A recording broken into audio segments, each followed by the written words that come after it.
दोस्तों नमस्कार। मैं श्यामनाथ यादव अम्बेडकरवादी। ये दुखद समाचार गोंडा में जो ट्रेन हादसा हुआ है, तो आखिर ये ट्रेन हादसे होते क्यों हैं या हो क्यों रहे हैं, इस बारे में थोड़ा सा आप लोग इस वीडियो में देख लें, उसके बाद फिर आगे बात हो।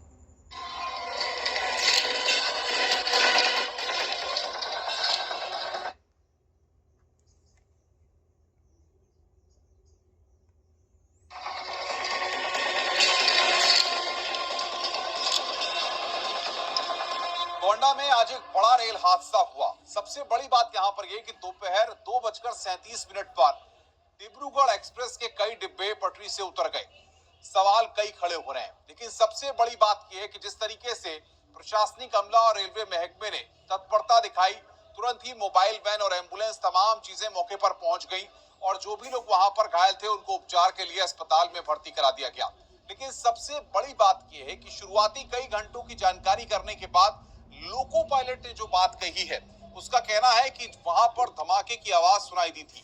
अब सवाल यहां पर यह है कि यह हादसा है या साजिश, इसको लेकर के सवाल खड़े हो रहे हैं और बाकायदा इसके लिए जांच कमेटी का गठन भी कर दिया गया है। साथ ही साथ उत्तर प्रदेश की एंटी टेररिस्ट स्क्वाड एटीएस इस पूरे मामले की जांच करेगी और जो परतें हैं वो खुलकर सामने आएंगी कि आखिर डिब्रूगढ़ एक्सप्रेस क्यों हादसे का शिकार हुई। क्या कुछ वहां पर हुआ था? ये धमाके की आवाज का जिक्र जो लोको पायलट अपनी बात में कर रहे हैं, आखिर ये धमाका कहां पर हुआ था? क्या ट्रैक पर कोई धमाका हुआ था? आसपास कोई धमाका हुआ था?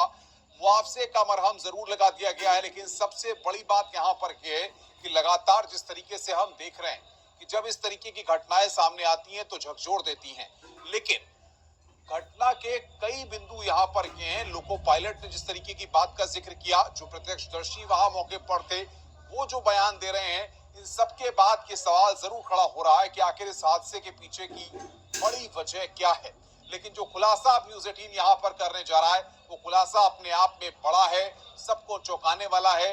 सब कहीं ना कहीं अब ये सोचेंगे कि आखिर डिब्रूगढ़ एक्सप्रेस जो कि अपनी नियमित स्पीड से भी कम स्पीड में चल रही थी, यानी कि आप समझिए ट्रेन की रफ्तार तेज नहीं थी, जो बता रहे हैं प्रत्यक्षदर्शी की ट्रेन बहुत तेज रफ्तार में नहीं चल रही थी।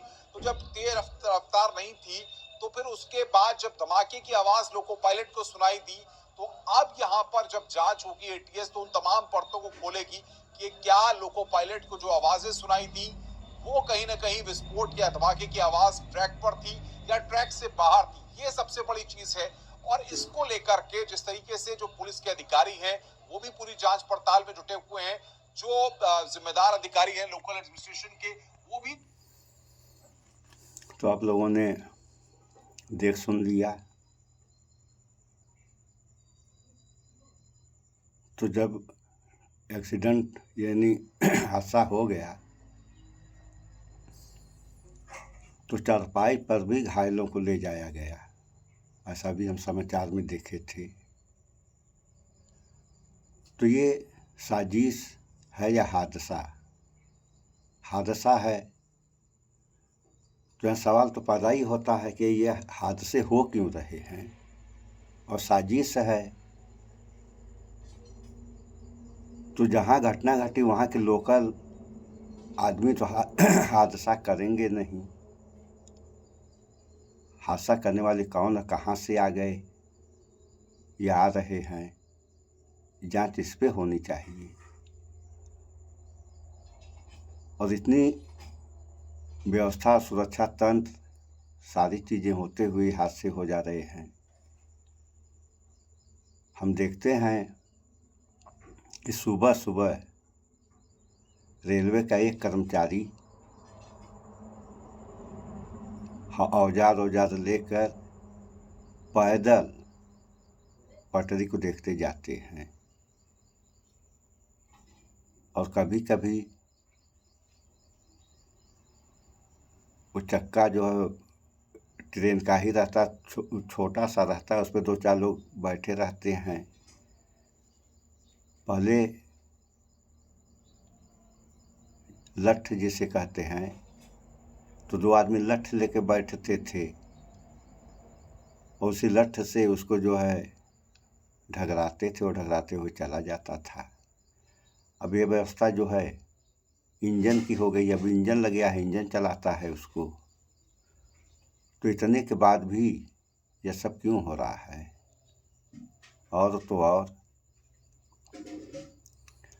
रेलवे में 30 लाख पद खाली हैं, वो नहीं भरे जा रहे हैं। और अभी कुछ समय पहले राहुल गांधी ने लोको पायलट से जवाब सवाल किया था, तो लोको पायलट बताया था कि हम 16 घंटे ड्यूटी करते हैं, और जबकि इस देश में ड्यूटी का समय 8 घंटा है।